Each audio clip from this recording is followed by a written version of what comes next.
Abra a sua Bíblia no livro de 1 Reis, lá no capítulo 18, nós vamos ler do versículo 36 até o versículo 39. 1 Reis 18, do versículo 36 até o versículo 39. Amém? Esperar você encontrar, para você ler esse primeiro texto comigo.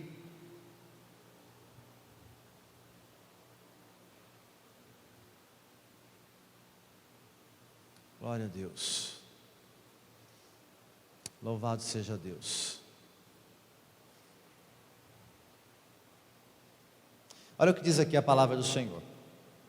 No devido tempo, para se apresentar a oferta de manjares, aproximou-se o profeta Elias e disse: Ó Senhor Deus de Abraão, de Isaque e de Israel, fique hoje sabido que tu és Deus em Israel, e que eu sou o teu profeta, e que segundo a tua palavra fiz todas as coisas. Responde-me, Senhor, responde-me, para que este povo saiba que tu, Senhor, és Deus, e que a ti fizeste retroceder o coração deles. Então caiu o fogo do Senhor, e consumiu o holocausto, e a lenha, e as pedras, e a terra, e ainda lambeu a água que estava no rego. E que vendo todo o povo, caiu de rosto em terra, e disse: o Senhor é Deus, o Senhor é Deus. Amém? Só para nós refrescarmos aqui a memória como ponto de partida para a ministração de hoje, no dia 31 de dezembro, quando foi ministrada uma palavra, para esse ano de 2021, nós falamos sobre invocar o nome do Senhor, E um dos exemplos que foi usado nessa ministração foi exatamente o exemplo de Elias invocando o nome do Senhor nesse momento para que Deus respondesse com fogo. E então, quando começamos o ano, o Senhor me direcionou a fazer uma série de ministrações sobre esse momento em que isso acontece, mas levando em consideração o que Elias faz um pouco antes de clamar a Deus e o fogo descer. Porque nós temos uma constatação aqui que é muito clara quando lemos a palavra, que quando Elias clama, irmão, não existe um grande tempo para Deus responder. A resposta é muito rápida, e ela não é só rápida, ela é muito poderosa. Ele começa a clamar, ele faz uma oração que não é uma oração cumprida, nós acabamos de lê-la aqui, muito rápido, e vem uma resposta do céu com fogo, de maneira imediata, e tão poderosa, que não somente queima, aquilo que estava como holocausto ali, o cordeiro, mas também a lenha é desfeita, é queimada completamente, até mesmo a água que Elias havia derramado, pediu que derramasse sobre o holocausto, e tinha feito um rego ao redor, que encheu de água, até aquela água foi consumida de uma vez só, como uma lambida, a palavra fala, daquele fogo que desceu da parte de Deus, como uma resposta de que só o Senhor é Deus. Então, foi algo poderoso, de uma resposta poderosa, porque comprovou que Deus é Deus, e Ele era o único e verdadeiro Deus, e Ele continua sendo e sempre será, e que Elias era o seu profeta, enviado dele, alguém que Deus enviou, E nós sabemos que antes disso acontecer, houve todo um preparo. Ele não foi simplesmente chegando lá e clamando, mas antes, quando chega o momento dele, o que ele faz? Ele vai reconstruir um altar que havia naquele lugar, que era um altar do Senhor.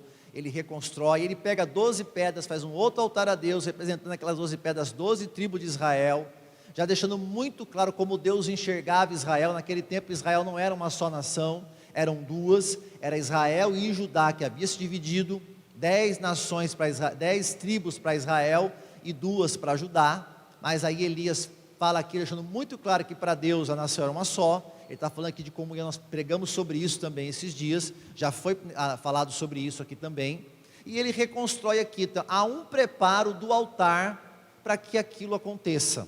Agora, preste atenção em algo que está aqui nesse texto que nós acabamos de ler, aí no versículo 36, diz assim: no devido tempo. Irmãos, isso aqui sempre me chama muita atenção, e nós sabemos que o próprio livro lá de Eclesiastes diz que há tempo para tudo. E se você fosse aprofundando um pouquinho mais na leitura, você vê que a palavra fala que há tempo e há um modo para tudo. Não há simplesmente um tempo, mas um jeito certo de tudo ser feito. E deixando muito claro, isso é algo que vem da parte de Deus. Então, quando ele fala que no devido tempo, há uma especificação dizendo aqui, para se apresentar a oferta de manjares. Estava no horário, irmão, em que Deus já, desde quando tinha separado Israel e preparado o povo, toda aquela questão sacerdotal de sacrifícios, ele havia estipulado um horário para alguns sacrifícios que eram diários. Tinha sacrifícios que eram uma vez por ano, né? Havia alguns sacrifícios, mas havia alguns sacrifícios que eram diários. E aqui exatamente estava chegando no horário exato da oferta de manjares. Então, ele não apresentou algo de qualquer maneira, de qualquer jeito. Ele apresentou algo que tinha o tempo certo e do jeito certo, cumprindo exatamente um propósito que Deus havia determinado, que naquele horário fosse oferecida uma oferta de manjares. Mas quando eu olho também para essa passagem aqui, irmãos, ainda que há uma especificação falando sobre o horário de se apresentar essa oferta de manjares, não dá para negar também que fica muito claro que esse era, de uma maneira geral, o tempo certo, um tempo que Deus preparou. Você pode ver que Elias passa por algumas coisas, acontece algumas coisas, né? Aí tem um decorrer de 3 anos e 6 meses, para que Deus venha para ele e fale assim, agora vai e se apresente a Acabe, né? E fala que vai chover, né? E tem todo esse desafio aqui. Então não é só o momento da oferta de manjares, mas foi um tempo que foi preparado por Deus, que o Senhor preparou. Mas olha, o que Deus preparou? É óbvio que Deus preparou a nação, mas queridos, eu olho também que Deus preparou Elias. A quem Deus respondeu quando invocou? A Elias. Agora, o tempo era o tempo certo, a condição de o lugar certo que Deus determinou, o tempo do sacrifício, da oferta de manjares. Agora, e a condição de Elias? Ela também tinha que ser a condição certa, e eu quero começar a falar um pouquinho sobre isso hoje, sobre a condição que Elias chega até aquele momento, para que ele tenha toda aquela coragem que ele tem, toda aquela direção de Deus para a vida dele, para estar no tempo certo, no lugar certo, na atitude certa, para ter o entendimento de que ele tinha que restaurar o altar, de apresentar aquilo tudo no horário certo. Houve um preparo na vida também de Elias, ele não chegou lá de qualquer maneira, ele não chegou lá de qualquer jeito, e eu queria falar um pouco sobre isso. Lá no livro, ainda no livro de 1 Reis mesmo, um capítulo antes, amém? Abra um capítulo antes, versículo 1 até o versículo 7, nós vamos ler. 1 Reis 17, do versículo 1 até o versículo 7.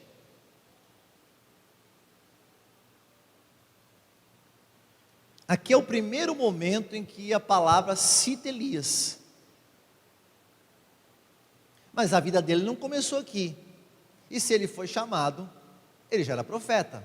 Ou pelo menos Deus havia separado a via dele a algo com Deus. Ele não era alguém alheio a Deus para ser chamado dessa maneira de repente. Mas eu vejo que a partir daqui Deus começa um preparo na vida de Elias para viver esse tempo aqui. E olha o que diz a palavra de Deus. Então Elias, o tesbita, dos moradores de Gileade, disse a Acabe: tão certo como vive o Senhor Deus de Israel, perante cuja face estou, nem orvalho, nem chuva haverá nesses anos, segundo a minha palavra. Veio-lhe a palavra do Senhor dizendo: retira-te daqui, vai para o lado oriental e esconde-te junto à torrente de Querite, fronteira ao Jordão. Beberás da torrente, e ordenei aos corvos que ali mesmo te sustentem. Foi, pois, e fez segundo a palavra do Senhor. Retirou-se e habitou junto à torrente de Querite, fronteira ao Jordão. Os corvos lhe traziam pela manhã pão e carne, como também pão e carne ao anoitecer, e bebia da torrente. Mas passados dias a torrente secou, porque não chovia sobre a terra. Então vamos começar a ver aqui. A primeira menção de Elias, entendendo que a vida dele não começa aqui, creio que nem o relacionamento dele com Deus começa aqui, é uma atitude, irmão, de uma extrema coragem, mas eu prefiro classificar como fé, porque ele acreditou em Deus, e ele vai até o rei, que não era um rei que servia a Deus, ele era claramente um rei ímpio, um rei que era idólatra, casado com uma rainha que era de outra nação, e que também era terrível no que diz respeito a isso, e muito influenciava o marido dela. E ele chega lá e ele não profetiza uma bênção para o rei, pelo contrário, ele vai deixar muito claro a impiedade do rei e do povo de Israel naquele momento. Diz: ó, não vai chover, só quando eu voltar a orar vai chover, aqui nesse lugar. Logo depois Deus manda eles ir para o ribeiro de Querite, para ele não ficar lá se expondo, porque com certeza ele seria caçado por aquilo. Então Deus manda ele lá. Agora, irmãos, Deus não poderia protegê-lo sem que ele se escondesse? Nós já não vimos alguns casos na Bíblia em que Deus livrou o seu povo, mesmo em meio a algo que estava ali na frente deles. Por exemplo, se a gente olha para Sansão, né, descia lá a unção de Deus na vida dele, e ele vencia exércitos, lutava contra um monte de homem. Deus tem poder para libertar. Então por que Deus manda ele se esconder? Porque faltou em Deus condição de alguma maneira de proteger Elias? Não, tinha a ver com Elias. Isso aqui não era uma condição de Deus, era algo que mostrava uma condição da vida de Elias. Por isso que mostra claramente Deus trabalhando na vida dele. Então ele manda lá para o ribeiro. E onde era o ribeiro, irmão? É um lugar isolado. Tanto é que a palavra fala, depois a gente vai ler um pouquinho mais para frente, quer dizer, eu nem vou ler esse texto, mas está um pouquinho mais para frente, que Acabe procurou Elias em tudo quanto é lugar, inclusive em outros países ele foi procurar Elias, porque ele queria pegar Elias, ele queria matar Elias, ele queria de alguma maneira culpar Elias daquilo que estava acontecendo, e queria que Elias pagasse por aquilo. Então isso aqui é um lugar isolado, onde Elias ficou, humanamente falando, sozinho. É claro que ele tinha ali a presença do Senhor. Isso não significa que todo o tempo Deus se manifestava de uma maneira audível, visível, ou de alguma maneira que ele pudesse tocar, mas ele estava ali sozinho e isolado, sendo sustentado por aves. E a palavra fala que mesmo naquele lugar onde ele estava seguro, ainda que sozinho, né, uma condição ali, né, onde não tinha ninguém, fora da sua casa, longe da sua família, irmão, isso não é legal. Mas havia algo de Deus na vida dele. Deus queria trabalhar em algo na vida dele. Havia um propósito de Deus. Mas mesmo nesse lugar, o que acontece? A água secou. Por quê? Porque não chovia. Então, de certo ponto, Elias começa agora também a sofrer as consequências daquilo que Deus usou a vida dele para profetizar. Olha que interessante. Deus supriu, mas isso não impediu que o lugar que ele estava sendo suprido, a água secasse. É claro que assim que a água secou, Deus preparou uma outra provisão, mas Deus não podia fazer com que a água corresse naquele lugar. Afinal de contas, isso não está até mesmo na história de Israel, que pedra saiu da rocha. Nós sabemos dessa história, né? Algo que Deus fez através da vida de Moisés, né? Que sustentou e supriu, né, uma nação inteira. Não podia suprir ele ali. Então nós vemos que isso aqui é um trabalhar de Deus, algo que Deus poderia fazer de um jeito, mas ele faz de outro jeito. Isso mostra claramente Deus trabalhando na vida de Elias. Então ele dá uma outra direção para Elias. Não precisa abrir, só me ouça, só a partir do versículo 8. Então lhe veio a palavra do Senhor. Então não é qualquer direção que ele teve, vou, não vou para a direita, vou para a esquerda, faço, não faço, não, veio uma palavra do Senhor. Ele não se moveu enquanto não ouve a palavra do Senhor. Elias não saiu do ribeiro de Querite porque a água secou. Ele saiu do ribeiro de Querite porque Deus mandou. Ele ouviu a voz de Deus. Ele começa a viver de uma dependência muito clara de Deus aqui, né? Dispõe-te e vai a Sarepta, que pertence a Sidom, e demora-te ali, onde ordenei a uma mulher viúva que te dê comida. E agora ele manda ele para uma nação vizinha, que nem era a nação dele, e não havia amizade entre essas nações, irmãos. Então ele se levantou e se foi a Sarepta, sem discutir. Ele se levantou e foi. Chegando à porta da cidade, estava ali uma mulher viúva, apanhando lenha. Ele a chamou e lhe disse: traz-me, peço-te, uma vasilha de água para eu beber. Indo ela buscá-la, ele a chamou e lhe disse: traz-me também um bocado de pão na tua mão. Porém ela respondeu: tão certo como vive o Senhor teu Deus, nada tenho cozido. Há somente um punhado de farinha numa panela e um pouco de azeite numa botija. E vês aqui, apanhei 2 cavacos e vou preparar esse resto de comida para mim, e para o meu filho, comê-lo-emos e morreremos. Elias lhe disse: não temas, vai e faze o que disseste, mas primeiro faze dele para mim um bolo pequeno, traz-mo aqui fora, depois farás para ti mesma e para o teu filho, porque assim diz o Senhor, Deus de Israel: a farinha da tua panela não se acabará, e o azeite da tua botija não faltará, até o dia em que o Senhor fizer chover sobre a terra. Foi ela e fez segundo a palavra de Elias. Assim comeram ele, ela e a sua casa muitos dias. A panela, a farinha não se acabou, e da botija o azeite não faltou, segundo as palavras do Senhor por intermédio de Elias. Então Deus manda ele agora, ele vai nessa direção da palavra de Deus, não pela necessidade, mas pela palavra de Deus naquele momento. Ele vai até um lugar de estranhos, né? Deus diz que preparou ali uma viúva, a palavra fala ordenou, mas algo que ela não sabia, porque essa ordem não era uma ordem física para ela, era algo espiritual que havia sido liberado sobre a vida daquela mulher. Mas quem pode ativar isso, irmão? É aquele que conhece a Deus, é quem tem a palavra, porque a palavra de Deus ativa as coisas. E ele foi para aquele lugar aonde? Na palavra de Deus. E quando ele chega, ele lança algo para ela muito sério. Ele fala: me dá água, que ele saiu do ribeiro, não havia mais água lá, ainda que ele saiu por causa da palavra, mas precisava de água. Mas também pede comida, e a mulher fala: vou fazer agora só o último bocado aqui, e vai eu e meu filho, nós vamos comer e vamos morrer. E ele fala: não pode trazer para mim primeiro essa última refeição, porque ela não vai ser a última, né? Não vai acabar a farinha, nem vai acabar o azeite. E Deus respondeu essa oração.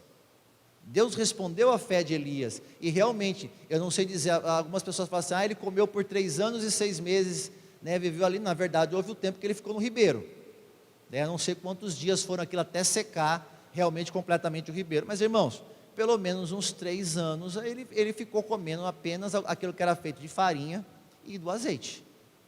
Isso aqui também é uma restrição, irmão, amém? Você já comeu a mesma coisa por 3 anos? Olha, irmãos, eu gosto muito de frango, de muitas maneiras eu gosto de frango, né? Quando nós mudamos para cá, 15 anos atrás, nós passamos por um tempo muito difícil, muito complicado, era muito escasso, mas chegou um tempo que nós começamos a ganhar muita coisa. Irmãos, uma coisa que a gente ganhava para misturar era frango, e aqui era frango. De começo foi uma beleza, irmão, todo mundo gosta de frango em casa, mas come frango, dia após dia, dia e vai, e frango, vinha uma cesta e um frango, né? Aí outra cesta e o frango, não vinha cesta, mas vinha o frango, né? O irmão passava aqui no açougue, ia comprar um frango assado, vou levar um pastor, e é frango. Irmão, eu gosto de frango e como muito frango, mas era todo dia frango, né? E Deus nos supriu assim, foi uma bênção, não estou reclamando não, mas você sabe o que é comer a mesma. Agora imagine comer aquilo que era feito da farinha e do azeite todo dia. Café da manhã aqui tem, nós fiz um preparo aqui de azeite com farinha. Almoço, uma especiaria de azeite com farinha. Vamos tomar um café da tarde? Fiz aqui um bolo de farinha com azeite. E de noite a janta? Farinha e azeite, né? E ano. Irmão, ele passou por uma restrição aqui, mas foi suprido. Agora, Deus não poderia suprir ele com muito mais? Se os corvos levaram carne para ele lá no Ribeiro de Querido, por que não trazia para ele aqui também? Por que Deus não provia mais coisas? Irmãos, Deus estava trabalhando na vida de Elias também. Aí, quando entramos no capítulo 18, versículo 1 e 2, olha o que acontece aqui. Muito tempo depois, veio a palavra do Senhor a Elias, no 3º ano, dizendo: vai, apresenta-te a Acabe, porque darei chuva sobre a terra. Partiu, pois, Elias a apresentar-se a Acabe, e a fome era extrema em Samaria. Irmãos, por que Deus manda ele para o ribeiro? Para escapar de Acabe. Passa os 3 anos e 6 meses, Deus manda ele fazer o quê? Vai falar com Acabe, né? Então eu queria analisar um pouquinho isso aqui, toda essa passagem da vida de Elias, até que chega esse momento que ele vai e se apresenta, ele lança o desafio, né? Os profetas de Baal clamam a Baal e não acontece nada. Então chega o momento dele, ele restaura o altar, ele faz o outro altar, ele prepara ali o holocausto, clama e vem a resposta. Agora, é claro que fica claro aqui nesse texto que Elias teve fé, amém? Ele acreditou no que Deus falou. É claro que provavelmente, né? Claro, mas provavelmente a fé dele começa de um jeito e ela vai crescendo à medida que ele vai se relacionando com Deus. Nós vamos vendo a atitude dele até o ponto de Deus falar para ele: vai e se apresenta. Mais ou menos assim: vai e se apresenta ao carrasco. Ele quer matar você, mas vai se apresentar a ele. Irmão, isso aqui foi uma atitude de fé. Ele teve fé, sem sombra de dúvida. Outra coisa que ele teve: obediência. Irmão, em todo o tempo ele foi obediente. Você não vê ele numa discussão com Deus aqui. Vai falar com Elias, ele foi falar com Elias. Vai para o Ribeiro de Querite, ele foi para o Ribeiro de Querite. Desce para Sarepta de Sidom, ele desceu. Vai falar com Elias de novo, ele foi. Obediência. E ele se move não segundo as necessidades dele, não segundo as circunstâncias, nem aos perigos ou benefícios. De maneira nenhuma, ele se move segundo a palavra de Deus. Ou seja, ele foi obediente. Agora, uma outra coisa que é marcante na vida de Elias é a renúncia. E esse é o tema de hoje, né, Restaurando o Altar. Renúncia. Irmãos, ele teve que renunciar muita coisa para viver esse tempo especial de Deus sobre a vida dele. Porque, irmãos, lembre-se que quando o fogo desce e queima o holocausto, acontece duas coisas. Uma, se entende claramente que Deus era Deus e o único Deus. Mas qual que é a outra parte da oração de Elias? E que eles saibam que eu sou o seu profeta. Então isso também ficou claro, isso também foi comprovado. Então Elias vive um grande momento de relacionamento com Deus, ele vive um tempo poderoso de Deus na vida dele, de ter uma resposta dessa tão grandiosa na vida dele. Mas, irmão, não foi algo à toa, foi algo no qual ele foi sendo preparado, e uma dessas coisas que foi parando a vida dele, é para que ele tivesse renúncia na vida dele. Agora, o que é renúncia? Essa palavra renúncia, devido à nossa cultura, ela não parece ser uma palavra boa. Eu fui buscar no dicionário, ainda que eu sei o que significa, mas quis olhar lá o dicionário, né? É um verbo, ou seja, uma ação, não é algo que eu simplesmente contemplo, é uma ação, né? Não querer, recusar, rejeitar, no sentido de, por exemplo, rejeitar os prazeres da mesa, né? Renunciar aos prazeres da mesa. Outra coisa, desistir da posse. É algo que eu tenho e eu desisto daquilo, né? Abdicar. Um exemplo, renunciou ao trono por amor. Deixa-se algo por algo maior. Deixa-se até mesmo algo importante por algo que é mais importante. Amém? Quando nós olhamos para a cruz de Cristo, nós vemos um Cristo que renunciou, né, aquilo que ele tinha, né, não que, é claro que ele teve isso depois como Deus, mas ele deixou toda uma eternidade com o Pai, para viver um tempo aqui conosco, em uma condição que ele sofreu, que ele pagou um grande preço. Então nós vemos claramente na vida de Jesus a renúncia. Irmãos, e o que é a cruz? A cruz era uma sentença, e quando a pessoa carregava a cruz, ali pelas ruas, era uma declaração clara de que ele estava se dizendo: olha, eu sou culpado de tal crime. É como se fosse uma confissão de um crime, isso tudo. E a palavra também nos convida a carregar a cruz, né? Entender que na nossa vida também deve haver renúncia, né? Agora, olha o que diz lá em Tito, capítulo 2, versículo 11 até o versículo 14, diz assim, portanto, a graça de Deus se manifestou salvadora a todos os homens. Então ele está falando da graça de Deus. O que é a graça de Deus? É um favor que nem eu nem você merecemos, e é pela graça, mediante a fé, que nós somos salvos. Então a graça de Deus, ou seja, o favor de Deus para a nossa vida, que nós não merecíamos, se manifestou salvadoras a todos os homens. De que maneira se manifestou? Quando Jesus vem a essa terra, ele nasce como um homem, que uma criança cresce como um homem, e morre na cruz como, né, um culpado de algo que ele não fez.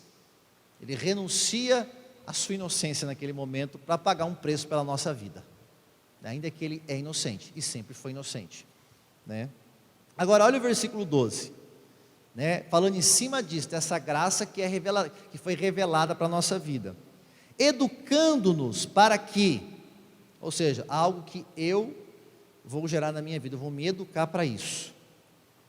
Para que renegadas, em algumas palavras, renunciando à impiedade, às paixões mundanas, vivamos no presente século sensata, justa e piedosamente. Olha o que o Senhor está falando, renuncia aos prazeres pecaminosos, né, aos prazeres que são mundanos. Existem prazeres que não são mundanos, que não são pecados, amém? E há prazeres que são. Então ele está falando disso aqui, renuncia tudo aquilo que desagrada a Deus, porque foi revelada sobre nós uma graça salvadora, o que demonstra claramente que a graça não é o direito de pecar, mas nos direciona a uma vida de piedade, uma vida de santidade. Olha o versículo 13, aguardando, então eu recebo a salvação, eu me educo, deixando de praticar aquilo que desagrada a Deus, e fico aguardando a bendita esperança e a manifestação da glória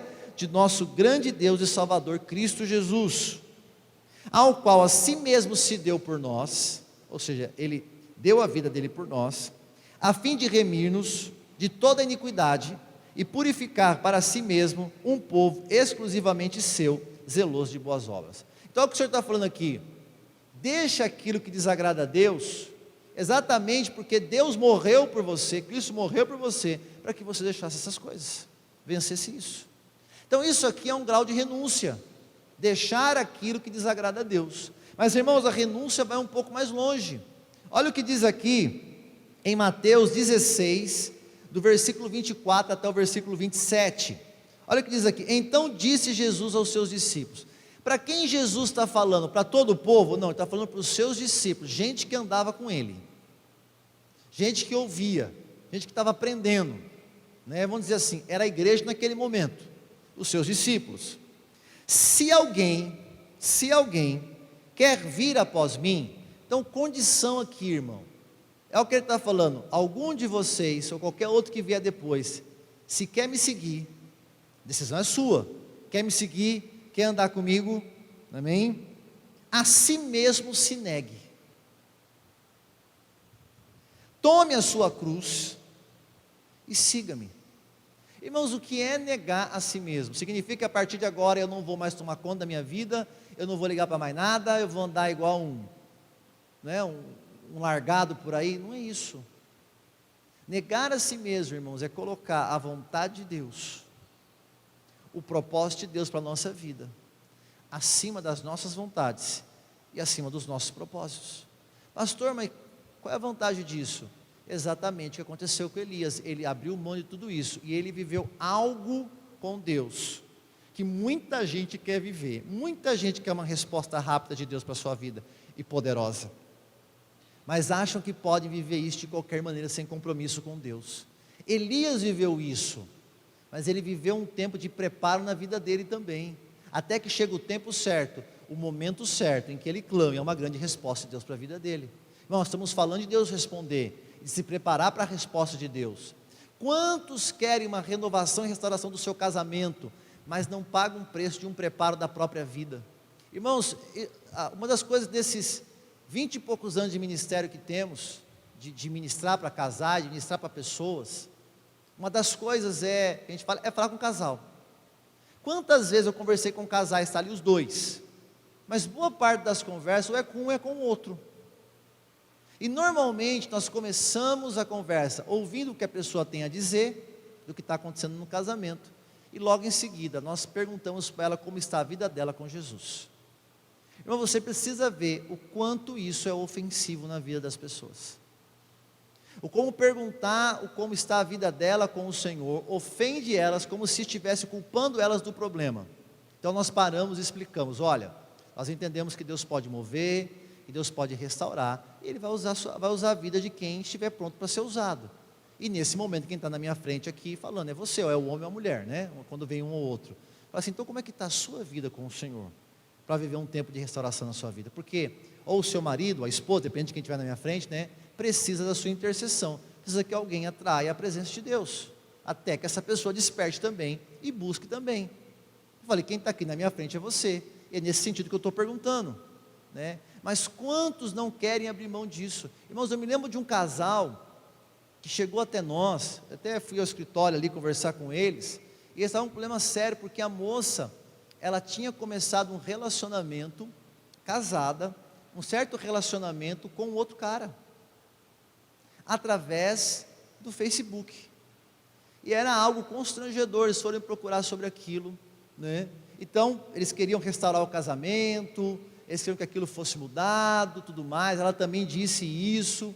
Então eu propus a ela que ela pudesse, naquele tempo, se afastar do Facebook, porque ela falou, ela mesma citou que ela entrava lá e de certo ponto ela ia conversar com o cara, ela ia se relacionar com o cara, ela entendia que aquilo era um ponto onde ela acabava caindo, mas no momento em que eu falei que ela se afastasse do Facebook, irmãos, para que aquilo fosse restaurado, a vida deles fosse restaurada, irmão, foi como dar uma apunhalada na vida dela.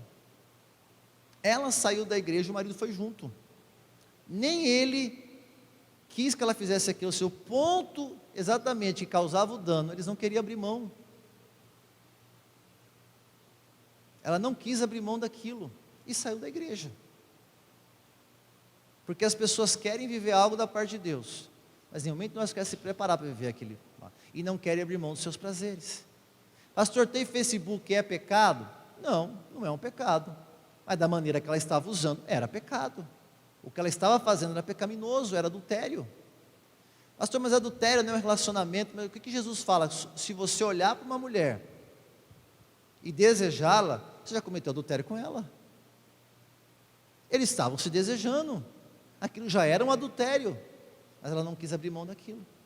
Então, quer seguir ao Senhor, quer viver tempos extraordinários sobre a sua vida, negue-se a si mesmo, tome a sua cruz, reconheça a sua culpa, amém, e siga o Senhor. Versículo 25, porquanto, quem quiser salvar a vida, perdê-la-á, e quem perder a sua vida por minha causa, achá-la-á.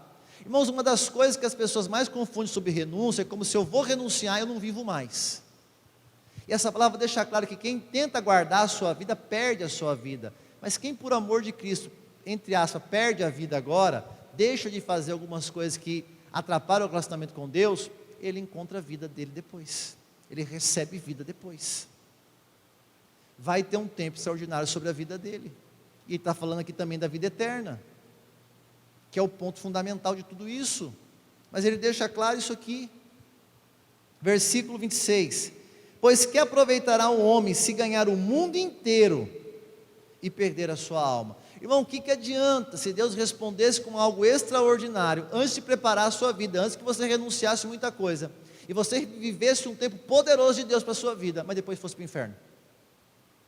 O que isso ia adiantar? Absolutamente nada. Ou o que dará o homem em troca da sua alma? Porque o Filho do Homem há de vir na glória de seu Pai, com os seus anjos, e então retribuirá a cada um, conforme as suas obras. Olha que interessante aqui essa passagem, obra salva alguém? Não, a salvação é pela graça, mediante a fé, mas aqui está claro que há recompensas,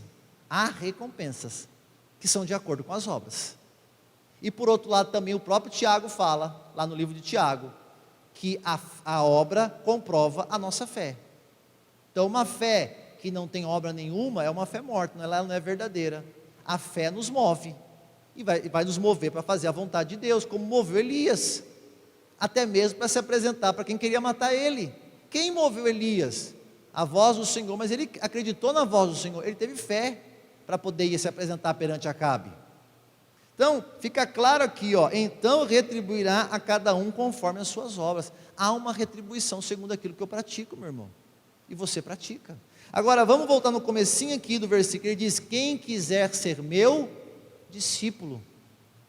Ele não disse, quem quiser ser meu discípulo mais profundo, aquele discípulo mesmo, faça isso. Agora, quem não quiser, só quiser ser um discípulo mais ou menos, beleza, ele não disse isso. Ele disse, quem quiser ser meu discípulo, ou seja, se quiser, faça isso. Se não fizer, não é discípulo. As pessoas não gostam de ouvir isso, irmão. As pessoas acham que elas podem servir a Deus de qualquer maneira, e ela continua sendo servo de Deus. E aí parece que quando um pastor fala isso, parece que é o pastor que está julgando ela. Não, o pastor disse que eu não sou servo de Deus. Não, querido. A palavra está dizendo, se você quer ser discípulo, então negue-se a si mesmo, tome a sua cruz e siga Jesus. Ou seja, se você não fizer isso, você não é discípulo, você não é seguidor de Cristo. Quem está falando isso foi o próprio Cristo, essa palavra está no Evangelho. Agora, olha o que está lá em Lucas 14, abra aí esse texto, é o nosso último texto, Lucas 14, vamos ler do versículo 26 até o 33.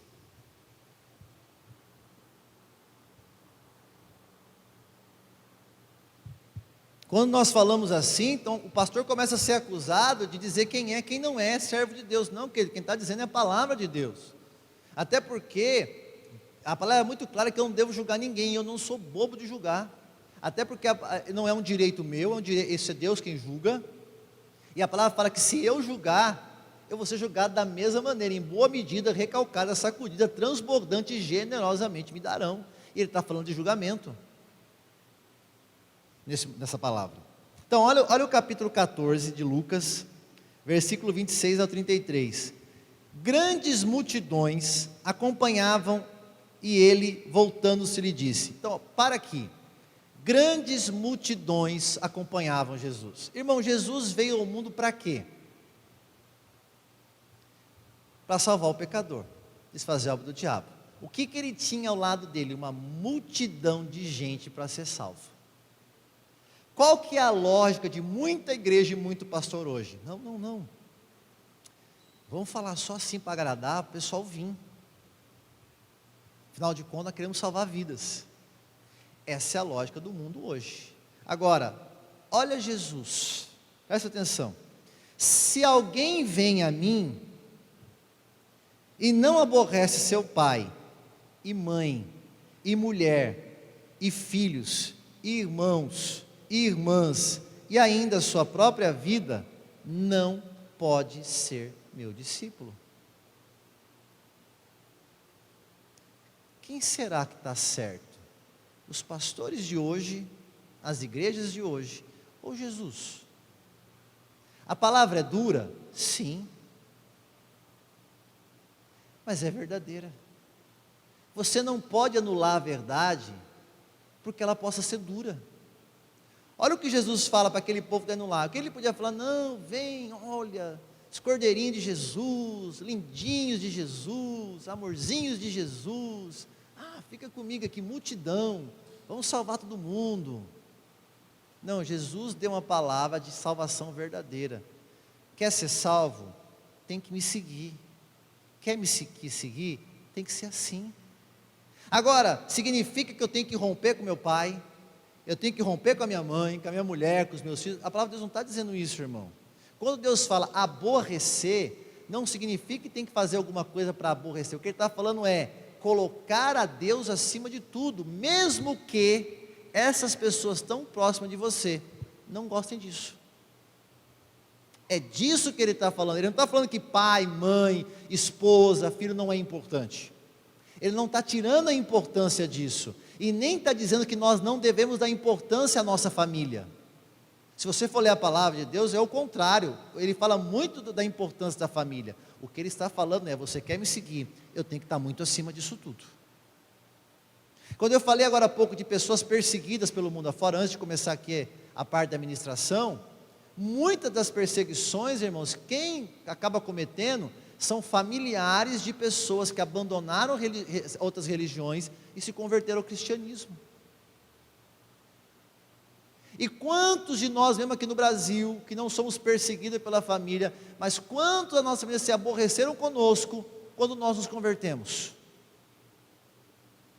Agora, irmãos, ele leva isso aqui a um grau elevado, mesmo que seja o pai, mesmo que seja a mãe, mesmo que seja a mulher. Ele não está falando abandone, ele não está falando deixos, ele não está falando odeios. Não, a palavra fala, cuide da sua família. Fala que aquele que não cuida da sua família, a palavra fala, aquele que não cuida dos seus, principalmente da sua família, a palavra fala que é pior do que o infiel.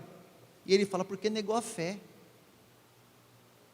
Então, alguém que crê em Deus, cuida da sua família. O que ele está falando é, essas pessoas, esses relacionamentos, não podem ser mais importantes do que o que eu tenho com você, do que o que você tem comigo, no caso nós com Deus. É disso que ele está, e isso aqui que nós renunciamos, irmão. Pessoas próximas de nós vão ficar chateadas porque nós servimos a Deus? Vão. Pessoas vão ficar chateadas porque nós não vamos fazer certas coisas que elas queriam que nós fizéssemos? Vão. Eu passei por isso. A Áurea passou por isso, sei que muitos de vocês passaram por isso também. Ainda assim nós colocamos Deus acima disso.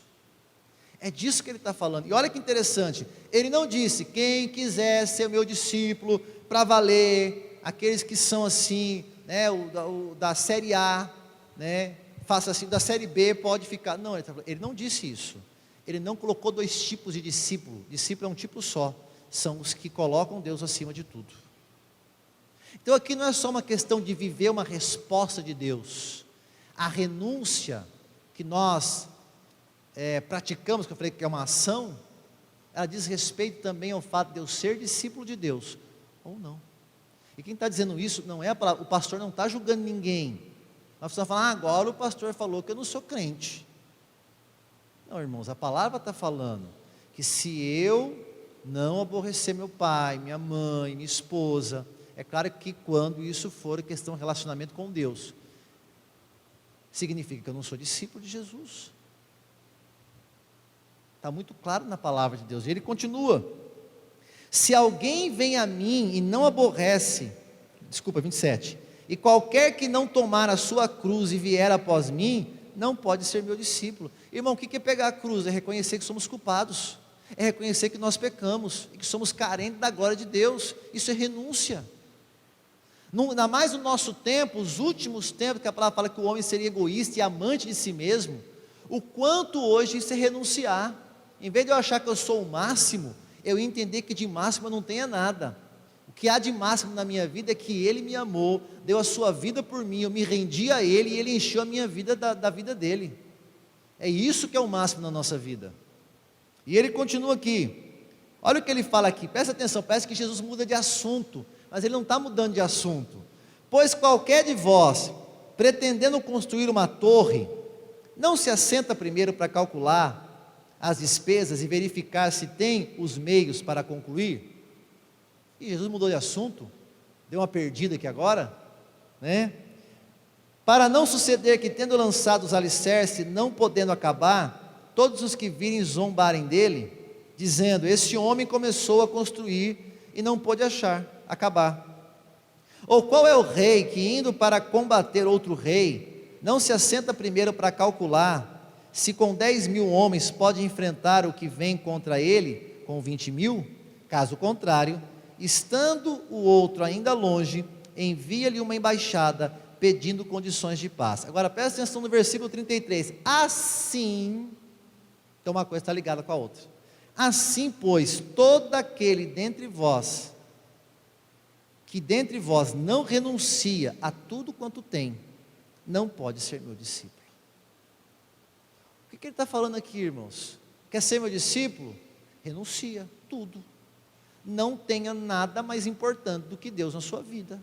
E aqui não é de palavra, não, porque você vai falar com crente, né? Crente tem muito, não, Deus é mais importante para mim que tudo. É claro que você não vai ouvir nenhum crente falar, não, minha família é mais importante, meu trabalho é mais importante, não. Todos vão dizer, não, Deus é mais importante para mim, só que no dia a dia não é a prática dessa pessoa. E a palavra fala que fé sem obra é fé morta, não é? Então ele está falando, quer ser meu discípulo? Renúncia. Aí ele fala, o que ele quis dizer com a história da casa? Que ele vai construir uma casa? Calcula, vê se dá para começar e terminar, para não acontecer de parar na metade e você ser envergonhado porque não acabou a casa. O que ele quis dizer com isso? Calcula, pensa bem nos prós e contras, pensa bem no que você vai passar. A mesma coisa sobre o rei, está vindo um rei com 20.000, eu só tenho 10.000 soldados, vou fazer aqui os cálculos, eu consigo vencer aquele rei com meus 10.000? Consigo? Não consigo? Então vou mandar uma comissão de paz. O que o senhor está dizendo aqui? Nós devemos parar e pensar no que é servi-lo, e entender claramente, que se eu não renunciar tudo na minha vida, não é que eu vou ser um discípulo mais ou menos, ele está falando muito claramente, novamente no 33, eu não posso ser discípulo dele. Olha o versículo 33 de novo, assim pois, todo aquele que dentre vós não renuncia a tudo quanto tem, não pode ser meu discípulo. É claro que no que diz respeito a questões pecaminosas, não é colocar Deus acima, é abandonar o pecado. Agora, aquelas coisas que não são pecado, como a família não é um pecado, como é renunciar, é colocar Deus acima de tudo isso, mesmo que a minha família não aceite que eu sirva o Senhor. Isso é uma posição muito séria de quem quer ser discípulo. E nós vemos todo esse trabalhar na vida de Elias, o quanto ele foi obediente, quando ele renunciou. Irmão, 3 anos e 6 meses longe da casa dele, longe da família dele. Nem se cita a família dele aqui. Numa condição até mesmo de um refugiado, fugindo. Depois se apresenta quem quer matá-lo. Enfrenta uma situação ali que não foi fácil. Fala com um povo que não queria saber de servir a Deus. Mas quando ele clamou, houve uma resposta do céu sobre a vida dele. Porque Deus é fiel. Amém? Deus é fiel. Agora, o quanto nós somos fiel a Deus para viver esse momento aqui? Porque Elias foi fiel a Deus. Elias foi fiel ao Senhor. Amém? É preciso haver renúncia do pecado, de tudo que desagrada a Deus, completamente. No que diz respeito a coisas que são até mesmo boas, nada pode sequer empatar, ou mesmo que esteja abaixo, um pouquinho abaixo, quase empatando com Jesus, não, queridos. A nossa vida com Jesus tem que ser algo que está muito além de qualquer coisa nas nossas vidas. Então nós podemos ser discípulos dele. Amém? Aí se reconstrói o altar, aí que ele foi reconstruir o altar. Aí que ele lançou o desafio, aí que ele reconstruiu o altar, aí que ele clamou, e então veio a resposta de Deus, rápida e poderosa. Quantos estamos clamando e se aborrecendo com Deus porque Ele não responde, mas não permitimos Deus transformar a nossa vida, continuamos não tendo tempo para orar, continuamos não tendo tempo para ler Bíblia, continuamos não tendo tempo para comunhão, continuamos não tendo tempo para Deus, mas estamos invocando, sem resposta. Olhe para essa história, houve uma resposta e foi poderosa, e há muito de Deus para a sua vida, e para a minha vida, para ser respondido ainda, mas nós estamos no tempo certo, como diz o texto, nós vemos lá no começo, né? No devido tempo, estamos no devido tempo, eu vejo que as pessoas falam, agora chegou o momento, agora chegou o tempo, mas eu estou nesse tempo? Eu estou nesse momento? Ou não? Vamos colocar de pé. Não veja a renúncia como algo ruim, é um requisito para sermos discípulos de Jesus. Discípulo, e que não existe outro tipo, ou se é, ou não é, discípulo de Jesus. Amém? Então o Senhor fala, pensa bem, é isso que você quer? Então tem que ser assim. Amém? Pai amado e Deus soberano, pelo poder que há no nome de Jesus Cristo, Pai querido e Deus de poder, nesse momento nós oramos ao Senhor, muito agradecidos por essa palavra, pelo entendimento. Eu sei que muitas vezes, Pai, as pessoas ouvem a sua palavra e muito se desagradam, mas não é o nosso caso não, Senhor. Nós amamos a sua palavra, nós amamos quando o Senhor nos traz entendimento, o Senhor nos corrige até mesmo, ainda que hoje não foi uma questão de correção, mas de entendimento, de se compreender sobre todo um trabalhar de Deus na nossa vida e sobre renúncia, que é muito importante. O Senhor renunciou a muita coisa para nos salvar, e nós vemos durante a palavra de Deus como Deus respondeu a homens que renunciaram a coisas, renunciaram as suas vidas para viver o melhor de Deus. A própria galeria dos heróis da fé, lá no capítulo 11 de Hebreus, fala de pessoas que até mesmo abriram mão da própria vida para alcançar uma ressurreição maior e melhor. Deus abriram mão, de receber a recompensa aqui, para receber uma recompensa futura e eterna. Está cheio de exemplos assim, e quando entramos no versículo, no capítulo 12, a palavra fala que nós estamos rodeados de tão grande nuvem de testemunhos. São testemunhos que nos rodeiam e nos mostram como é poderoso quando nós renunciamos a tudo. Não colocamos nada acima de Deus, ou empatado com Deus, nós colocamos o Senhor acima de tudo, a nossa vida com o Senhor acima de tudo. Como o Senhor responde, como o Senhor abençoa. E é claro que mais do que a bênção em si, então quando nós recebemos mais de Deus, da vida de Deus, pelo poder do nome de Jesus Cristo, e ainda assim também, a vida eterna.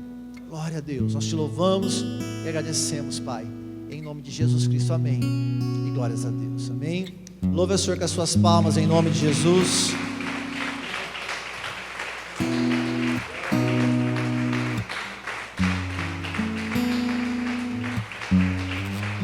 Glória a Deus, louvado seja Deus, aleluia, glórias a Deus, amém.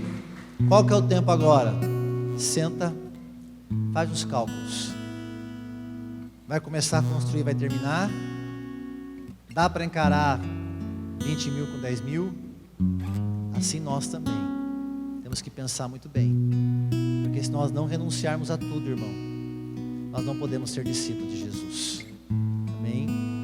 A palavra fala que um dia todo joelho vai se dobrar, e toda língua vai confessar que só o Senhor é Deus, mas existe algo especial, para aqueles que antes desse dia, vai ser um dia que até demônios vão ter que se dobrar, até aqueles que detestam os cristãos vão ter que se dobrar, e vão ter que dizer, só o Senhor é Deus. Mas existe um povo que muito antes disso já o reconhece, já o tem recebido, e para esses há algo muito mais especial de Deus para a nossa vida.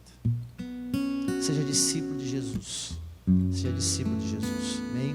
Louve Ele mais uma vez com as suas palmas.